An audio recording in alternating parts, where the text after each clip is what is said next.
Gold hub తాకట్టులో ఉన్న బంగారాన్ని విడిపించి కొనబడును. అదే రోజు ఆన్లైన్ ధరకు కొని డబ్బులు ఇవ్వబడును. నమస్తే, వెల్కమ్ టు మనం టీవీ. నేను మీ ప్రియాంకారావు. చంద్రబాబు నాయుడుకి ప్రశాంత్ కిషోర్ చేసిన సర్వే రిపోర్ట్ అందింది.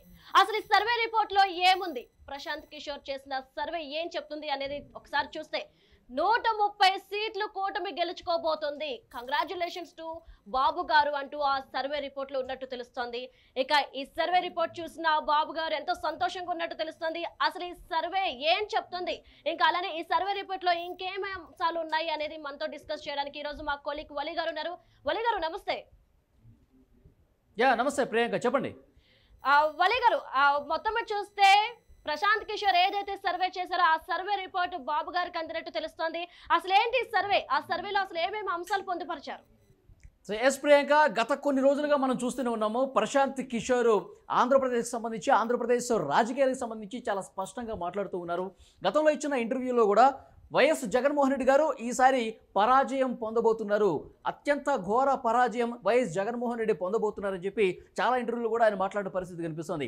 కూటమికి విజయ అవకాశాలు ఎక్కువగా ఉన్నాయి, కూటమి గెలవబోతుందని చెప్పి స్పష్టమైన సంకేతాలు ఇచ్చిన పరిస్థితి కనిపిస్తుంది.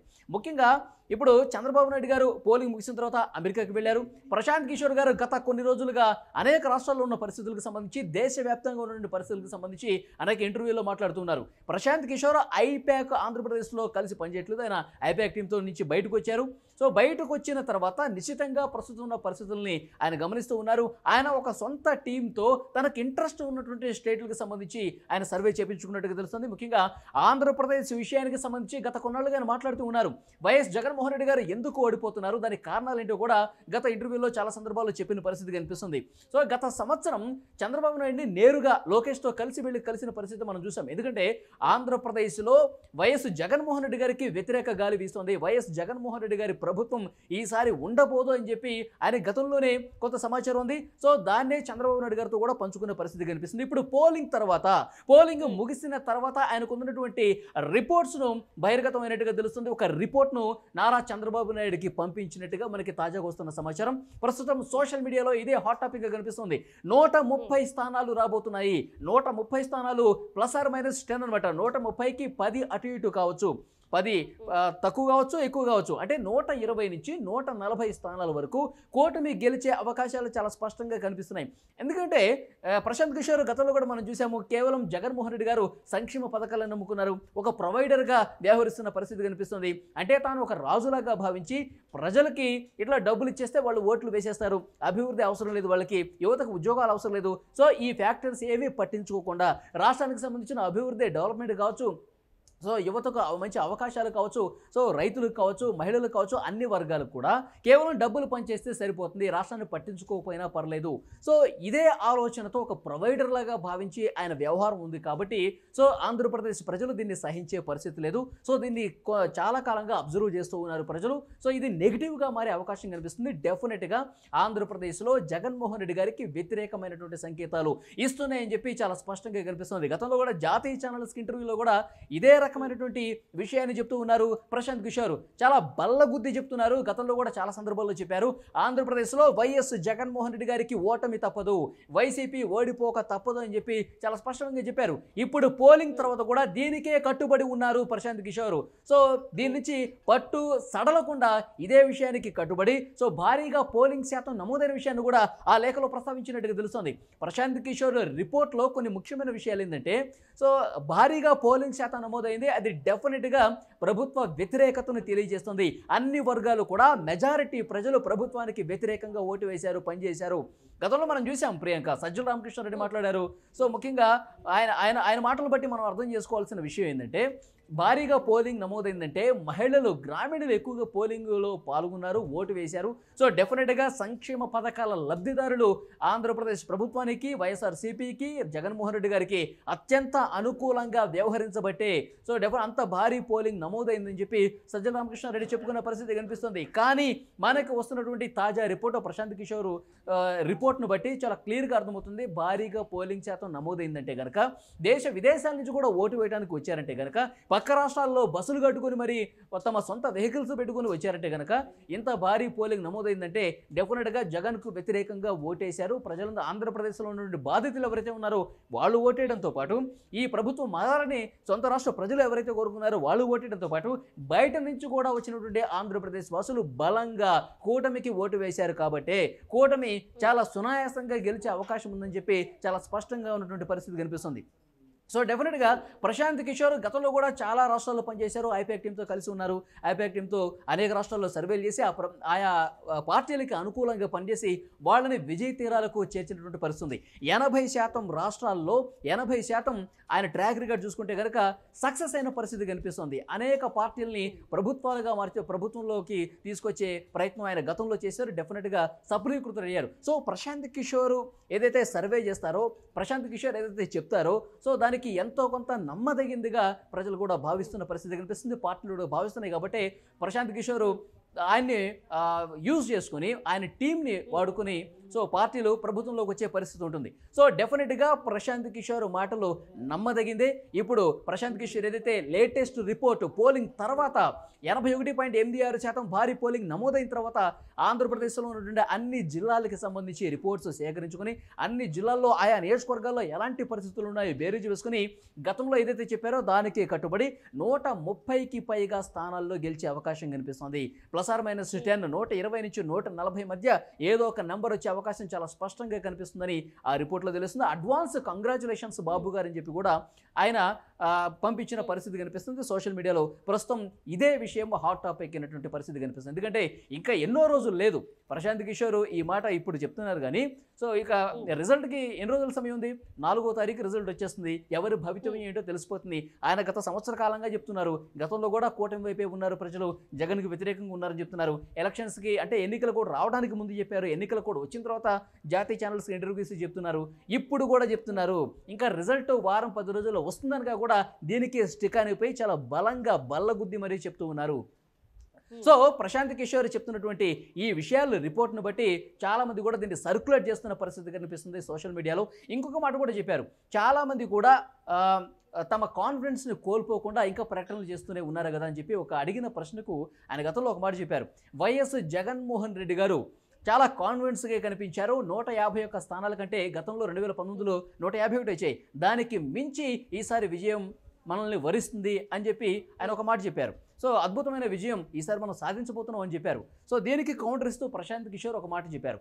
అంటే చాలా పార్టీలు కూడా రిజల్ట్స్ రిలీజ్ అయ్యే రోజు ఇంకా రిజల్ట్స్ 3-4 రౌండ్లు పూర్తయిన తర్వాత కూడా నెక్స్ట్ రౌండ్స్లో మనమే గెలుస్తున్నాం, నెక్స్ట్ రౌండ్స్లో మనదే మెజార్టీ కాబోతుందని చెప్పి ఇంకా కాన్ఫిడెన్స్ కనబరుస్తూనే ఉంటారు. అంత ఈజీగా ఓటమిని ఒప్పుకోరు అని చెప్పి చాలా స్పష్టంగా ఆయన చెప్పిన పరిస్థితి కనిపిస్తుంది. సో జగన్మోహన్ రెడ్డి విషయంలో కూడా ఇదే జరగబోతోంది. వైఎస్ఆర్సీపీ విషయంలో డెఫినెట్గా 100% ఇదే జరగబోతుందని చెప్పి చాలా స్పష్టంగా చెప్పారు. 2 రోజుల ముందు కూడా ఆయన రియాక్ట్ అయిన పరిస్థితి కనిపిస్తుంది. చూస్తే గనక Jaganmohan Reddy last time IPAC team తో మీట్ అయినప్పుడు అప్పుడు కొన్ని మాటలు అన్నారు. అంటే మళ్ళీ వైఎస్ఆర్సీపీనే అధికారం చేపట్టబోతోంది, ఇక్కడ ప్రశాంత్ కిషోర్ చేసింది ఏమీ లేదు, కేవలం మీరే పనిచేశారు, అయితే ఎవరైతే ఐపాక్ టీమ్ లో ఉన్నారో వారే కష్టపడ్డారు, ఇదంతా వారి కష్టమే అంటూ కూడా అన్నారు. నిజంగానే ప్రశాంత్ కిషోర్ చేసింది ఏమీ లేదా? అసలు ఏంటి ఐపాక్ గురించి అసలు ఏమంటారు? ఎస్ ప్రియాంక, లండన్ కి వెళ్లే ముందు వైఎస్ జగన్మోహన్ రెడ్డి గారు ఐపాక్ టీమ్ తో భేటీ అయ్యారు. భేటీ అయ్యి చాలా క్లియర్ గా ఆయన కాన్ఫిడెన్స్ అందరూ కూడా ఆశ్చర్యపోయిన పరిస్థితి కనిపిస్తోంది. 151 కంటే ఎక్కువ వస్తే 22 ఎంపీ స్థానాల కంటే ఎక్కువ గెలుస్తున్నాం, మీరంతా చాలా బాగా పనిచేశారని చెప్తూనే ప్రశాంత్ కిషోర్కు మీరు అన్నట్టు ఆయన కౌంటర్ ఇచ్చిన పరిస్థితి కనిపిస్తుంది. ప్రశాంత్ కిషోర్ చేసిందేమీ లేదు, ఆయన పూర్తిగా చేసింది శూన్యం, ఆయన వల్ల ఏమీ కాదు, ఇప్పుడు వేరే వాళ్ళకి ప్రశాంత్ కిషోర్ అమ్ముడిపోయి మనకి వ్యతిరేకంగా మాట్లాడుతున్నాడు, కానీ బాగా పనిచేసింది మీరు, బాగా ఈ టీం పనిచేయడం వల్లే గతంలో మనం అద్భుతమైన విజయం నమోదు చేశాం, ఈ టీం నాతోనే ఉంది, సో ఈసారి కూడా మనమే అధికారంలోకి రాబోతున్నాం, మంచి విజయం నమోదు చేయబోతున్నాం అని చెప్పి చాలా స్పష్టంగా ప్రశాంత్ కిషోర్ చెప్పినట్టు జగన్మోహన్ రెడ్డి చెప్పిన పరిస్థితి కనిపిస్తుంది ప్రశాంత్ కిషోర్ని ఉద్దేశించి. అయితే ప్రశాంత్ కిషోర్ ఏమంటారంటే, ప్రశాంత్ కిషోర్ చెప్పిన మాటలు ఒకసారి మనం పరిస్థితి గమనిస్తే కనుక ప్రశాంత్ కిషోర్ ఇప్పుడు ఆంధ్రప్రదేశ్లో ప్రభుత్వంతో పనిచేయట్లేదు, పార్టీతో పనిచేయట్లేదు, ప్రశాంత్ కిషోర్ బయటికి వెళ్ళారు, ఇప్పుడు ఐపాక్ టీం పూర్తిగా తనకు తానుగా పనిచేసుకున్న పరిస్థితి కనిపిస్తుంది. ముఖ్యంగా ఈ ఐపాక్ టీం విషయానికి వస్తే గతంలో కూడా గత వారమే అనుకుంటా బహుశా ఐపాక్ టీం మెంబర్స్ ఎలాంటి పరిస్థితి కనబరిచారో మనం చూసాం, ఎలాంటి పనితీరు కనబరిచారో మనం చూసాం.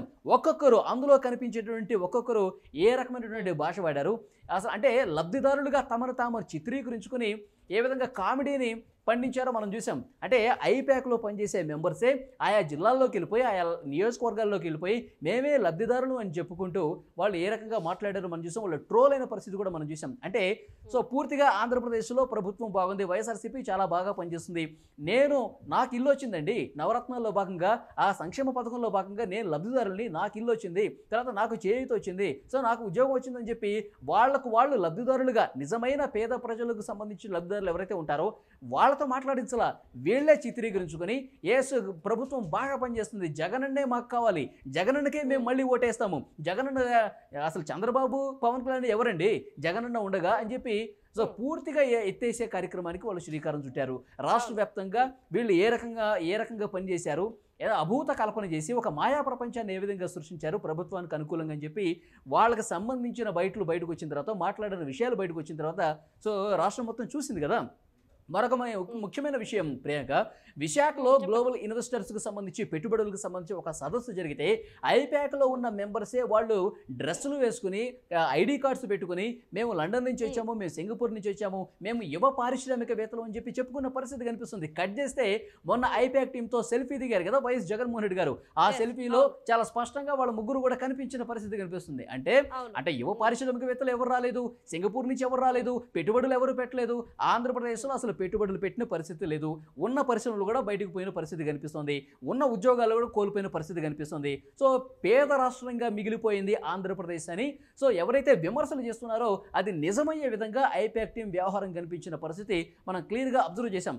అంటే ఇప్పుడు గతంలో ప్రశాంత్ కిషోర్ ఐప్యాక్ టీం నడిపించారు, ఐప్యాక్ టీంతో కలిసి ఉన్నారు, ఆంధ్రప్రదేశ్లో వైఎస్ఆర్సీపీకి అనుకూలంగా పనిచేశారు. అప్పుడు ప్రశాంత్ కిషోర్ ఉన్నారు. ఇలాంటి ట్రోలింగ్స్, ఇలాంటి వ్యవహారం, ఇలాంటి అభూత కల్పనలు సృష్టించిన పరిస్థితి, ఇంత మాయ చేసిన పరిస్థితి గతంలో ఎక్కడ కనిపించలేదు ప్రియాంక. కానీ ఇప్పుడు చాలా స్పష్టంగా ప్రశాంత్ కిషోర్ లేని పరిస్థితి చాలా క్లియర్గా మనం అబ్జర్వ్ చేస్తున్నాం. సో పూర్తిగా అబద్ధాల ప్రచారం చేసి అసలు లబ్ధిదారులు కాని వాళ్ళని వాళ్ళే చిత్రించుకుని మేమే లబ్ధిదారులు అని చెప్పి జగన్మోహన్ రెడ్డి గారిని పొగడతలతో ముంచేస్తూ ఈ ప్రభుత్వం ఆహా ఓహో అని చెప్పుకున్న పరిస్థితి మనం చూసాం. సో డెఫినెట్గా ప్రశాంత్ కిషోర్ ఉన్న ఐప్యాక్ టీం ఏంటి, ప్రశాంత్ కిషోర్ లేని ఐప్యాక్ టీం ఏంటి, చాలా స్పష్టంగా ఇక్కడ ప్రజలకు అర్థమైన పరిస్థితి కనిపిస్తోంది. సో డెఫినెట్గా ఐప్యాక్ టీంకి సంబంధించి డొల్లతనం పూర్తిగా ప్రజలందరూ కూడా చూసిన పరిస్థితి కనిపిస్తుంది. సో జగన్మోహన్ రెడ్డి కేవలం సంక్షేమాన్ని నమ్ముకున్నారు, డబ్బులు ఇస్తే సరిపోతుంది, అభివృద్ధి చేయాల్సిన అవసరం ఏమీ లేదు అని చెప్పి ఆయన భావించారు. కాబట్టి అదే ఆయన ఓటమికి తొలి మెట్టు అని చెప్పి ప్రశాంత్ కిషోర్ చాలా స్పష్టంగా కనిపిస్తున్న పరిస్థితి కనిపిస్తుంది. ఇప్పుడు పోలింగ్ తర్వాత ప్రియాంక మరొక విషయం ఏంటంటే ఈరోజు ప్రశాంత్ కిషోర్ ఇంత స్ట్రాంగ్ గా టీడీపీ రాబోతుంది, ఆ కూటమే మళ్ళీ అధికారాన్ని చేపట్టబోతుంది అని ఇంత స్ట్రాంగ్ గా చెప్పడానికి గల కారణాలు ఏమనుకోవచ్చు? సో ప్రశాంత్ కిషోర్ గత సంవత్సరం కాలంగా, అంటే 2 సంవత్సరాలు అనుకోండి, 2 సంవత్సరాలుగా చాలా నిశితంగా గమనిస్తూ ఉన్నారు ఆంధ్రప్రదేశ్కు ఈ ప్రభుత్వం ఏం చేసింది, వైఎస్ జగన్మోహన్ రెడ్డి గారు ముఖ్యమంత్రి అయిన తర్వాత ఏం చేశారు, ప్రజలకు ఏం వనగూరింది. అంటే ప్రభుత్వం పట్ల సంతృప్తి ఉంటేనే ప్రజలు ఓట్లు వేస్తారు, గెలిపిస్తారు. కానీ చాలా వర్గాలు కూడా పూర్తిగా వ్యతిరేకం ఉన్న పరిస్థితి కనిపిస్తుంది. వైఎస్ జగన్మోహన్ రెడ్డి గారి పనితీరు అస్సలు బాలేదు, కేవలం ఆయన ప్రొవైడర్గా ఉన్నారు కాబట్టే ప్రజలు ఆయన్ని విశ్వసించిన పరిస్థితి కనిపిస్తుంది. ప్రస్తుతం జగన్మోహన్ రెడ్డి గారు 2019లో ఎప్పుడైతే అధికారంలోకి చేపట్టారో అప్పటి నుంచే ఆయన విధ్వంసకర పాలన స్టార్ట్ అయిందని చెప్పారు ప్రశాంత్ కిషోర్. ఎప్పుడైతే ప్రజావేదికను కూల్చేశారో అప్పుడే అతని పతనానికి మొదటి మెట్టుగా భావించిన పరిస్థితి కనిపిస్తుంది. తర్వాత అమరావతిని నిర్వీర్యం చేసిన పరిస్థితి కనిపిస్తుంది. సరే అమరావతి లేదు, 1,00,000 కోట్ల రూపాయలు పెట్టుబడి తీసుకొచ్చి ఇక్కడ కొత్త రాష్ట్రానికి, ఇంకా విభజన వల్ల తీవ్రంగా నష్టపోయినటువంటి రాష్ట్రానికి అంత పెట్టుబడులు పెట్టి ఇక్కడ రాజధాని నిర్మాణం చేయాల్సిన అవసరం ఏముందని చెప్పి 3 రాజధానులు తీసుకొచ్చారు. మరి ఆ 3 రాజధానుల పరిస్థితి ఏమైంది? గత కొన్ని సంవత్సరాలుగా మనం చూస్తున్నాము అమరావతిని పూర్తిగా నిర్వీర్యం చేసింది కాక అసలు ఆంధ్రప్రదేశ్కు రాజధాని లేని రాష్ట్రంగా చేసినటువంటి పరిస్థితి ఉంది కదా. విశాఖలో చూసుకుంటే కనుక విశాఖలో ఈ దసరాకు వచ్చేస్తున్నాము, దసరా నుంచే పాలన, సంక్రాంతి నుంచే పాలన, దీపావళి నుంచే పాలన అని చెప్పారు, మీనమేషాలు లెక్కించారు. సరే మీరు విశాఖ వెళ్ళైనా సరే అక్కడ పరిపాలన ప్రారంభించారా? పూర్తిగా అక్కడ రిషికొండను తవ్వేసి తమ సొంత ప్యాలెస్ను నిర్మించుకునే దాని మీద దృష్టి పెట్టారు. అక్కడ కోట్ల రూపాయలు ఖర్చు చేస్తున్నారు, విశాఖ భూముల్ని కబ్జా చేస్తున్నారు. కానీ విశాఖకు సంబంధించి ఏమీ అభివృద్ధి చేశారు మీరు? సరే విశాఖ నుంచి పరిపాలన అన్నారు కదా, మరి అక్కడ కూర్చొని పరిపాలన చేయొచ్చు కదా. సో ఈ రకమైన పరిస్థితి లేదు. సో రాజధాని పూర్తిగా విస్మరించిన పరిస్థితి కనిపిస్తుంది. మరి ఫ్యాక్టరీలు ఏమైనా వచ్చాయా, కొత్తగా పరిశ్రమలు ఏమైనా వచ్చాయా? సో లూలు మాల్తో పాటు ఇక్కడ రావాల్సిన పరిశ్రమలు రాకపోగా ఉన్నటువంటి పరిశ్రమలు కూడా పూర్తిగా బయటికి వెళ్ళిపోయిన పరిస్థితి కనిపిస్తోంది. సో ఇక్కడ ఉన్నటువంటి పరిశ్రమలు పోవటం వల్ల చాలామంది ఉద్యోగ అవకాశాలు కూడా కోల్పోయినటువంటి పరిస్థితి కనిపిస్తుంది. ఒకవైపు ఉద్యోగాలు లేవు, పరిశ్రమలు లేవు, తర్వాత రాష్ట్రానికి రావాల్సినటువంటి న్యాయంగా రావాల్సినటువంటి హక్కులు కూడా దక్కని పరిస్థితి కనిపిస్తుంది. ఎందుకంటే విభజన చట్టంలో చాలా స్పష్టంగా ఉంది ఆంధ్రప్రదేశ్కు ప్రత్యేక హోదా ఏది, నేను అధికారంలోకి వచ్చిన తర్వాత పూర్తి స్థాయిలో కేంద్రం మెడలు వంచి నేను ప్రత్యేక హోదా తీసుకొస్తానని చెప్పారు. దాన్ని పూర్తిగా విస్మరించిన పరిస్థితి కనిపిస్తుంది. విభజన చట్టంలో చాలా స్పష్టంగా ఆంధ్రప్రదేశ్కు రావాల్సిన విషయాల గురించి పూర్తిగా విస్మరించారు. ముఖ్యంగా పోలవరం ప్రాజెక్టు గురించి కూడా ఇక్కడ మాట్లాడాలి. సో ఆంధ్రప్రదేశ్కు జీవనాడిగా ఉంది. పోలవరాన్ని చంద్రబాబు గారి హయాంలో ఆయన ముఖ్యమంత్రిగా ఉన్నప్పుడు ప్రతి సోమవారం పోలవరం చెప్పి కార్యక్రమం తీసుకొని పోలవరాన్ని సమీక్షించిన పరిస్థితుంది. కానీ జగన్మోహన్ రెడ్డి గారు ముఖ్యమంత్రి అయిన తర్వాత దాన్ని పూర్తిగా పడకేసేశారు. సో కేంద్రం సహకరించట్లేదని ఒక సాకు చెప్పడం తప్ప పోలవరం త్వరగా పూర్తి చేయాలని ఒక ధ్యాస లేదు. ముఖ్యంగా పోలవరానికి సంబంధించి పూర్తిగా పడకేసిన పరిస్థితుంది. పోలవరం గురించి పట్టించుకోవట్లేదు. సో మిగతా సాగునీటి ప్రాజెక్టులు కూడా అసలు నత్తనడకన సాగుతున్న పరిస్థితి కనిపిస్తుంది. సో సాగునీటి ప్రాజెక్టుల విషయంలో చాలా బ్యాడ్ ఉంది పరిస్థితి. తర్వాత రాజధాని లేదు, పరిశ్రమలు లేవు, ఉద్యోగాలు లేవు. తర్వాత ఇప్పుడు ప్రభుత్వ ఉద్యోగులు కూడా పూర్తిగా వ్యతిరేకంగా ఉన్నారు. సో ప్రభుత్వం ఎప్పుడైతే మన ప్రభుత్వం వస్తుందో సిపిఎస్ రద్దు చేస్తామని చెప్పారు. కాంట్రిబ్యూటరీ పెన్షన్ స్కీమ్ రద్దు చేసేస్తాము, ఓల్డ్ పెన్షన్ స్కీమ్ తీసుకొస్తామని చెప్పారు వైఎస్ జగన్మోహన్ రెడ్డి గారు. కానీ మొదటి వారంలోనే చేస్తామని చెప్పారు, కానీ చేయలేని పరిస్థితి ఉంది కదా. సో ఉద్యోగులు కూడా పూర్తి స్థాయిలో వ్యతిరేకంగా కనబరుస్తూ ఉన్నారు. అన్ని వర్గాలు వ్యతిరేకంగా కనబరుస్తున్న పరిస్థితి కనిపిస్తుంది. ఈ ఫ్యాక్టర్స్ అన్ని బేరీజ్ వేసుకుని గత సంవత్సర కాలంగా చెప్తూనే ఉన్నారు ప్రశాంత్ కిషోర్, ప్రభుత్వం పూర్తిగా నెగిటివ్ మోడ్లో కొనసాగుతోంది. జగన్మోహన్ రెడ్డి గారికి వ్యతిరేకంగా పూర్తిగా ప్రజలు ఉన్నారు. ఆయన ఘోర ఓటమిని చవిచూడబోతున్నారు. ఆయన ఘోర పరాజయం తప్పదు అని చెప్పి గతంలో ఏదైతే చెప్పారో ఆ మాటకి కట్టుబడి ప్రశాంత్ కిషోర్ ఇప్పటికీ దానికి స్టిక్ అయి ఉన్నారు. సో డెఫినెట్గా వచ్చేది కూటమే అని చెప్పి సో లేటెస్ట్ రిపోర్ట్ పోలింగ్ ముగిసిన తర్వాత లేటెస్ట్ రిపోర్టు ఆయన అందజేసినట్టుగా తెలుస్తుంది. చంద్రబాబు నాయుడు చేతికి ఆ రిపోర్ట్ వెళ్ళినట్టుగా తెలుస్తుంది. అడ్వాన్స్ కంగ్రాచులేషన్స్ కూడా చెప్పిన పరిస్థితి కనిపిస్తుంది. 130 అంటే 120 నుంచి 140 మధ్యలో ఏ ఫిగర్ అయినా కూటమికి వస్తుంది. మీరు గుండె మీద చేతులు వేసుకొని హ్యాపీగా ఉండొచ్చని ఆయన చెప్పిన పరిస్థితి కనిపిస్తోంది. Priyanka, right, thank you so much Vali గారు.